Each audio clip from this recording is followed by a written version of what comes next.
Hi guys, in this video I show you how to create a QR code for free in Canva. Let's go. First, create a new design, for example Instagram post square format.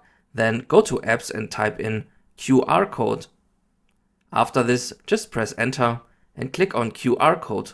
Type in the URL you want to link with the code, then click on generate code, and here you are. You generated a QR code. You can adjust the size and you can also add a frame. Let's find a nice one.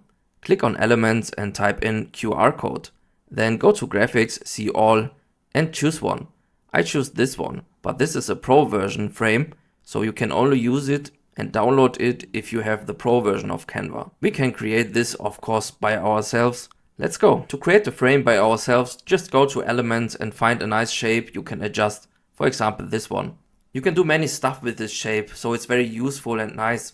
For example, you can resize it, you can change the color or even remove the color. You can add a border as me in the video. And yes, after this, all you need to do is adding a text with the background, change the color from the text and the background, and also the font if you want. Alright guys, here you can see the QR code with a nice frame. Thank you for watching and see you next time.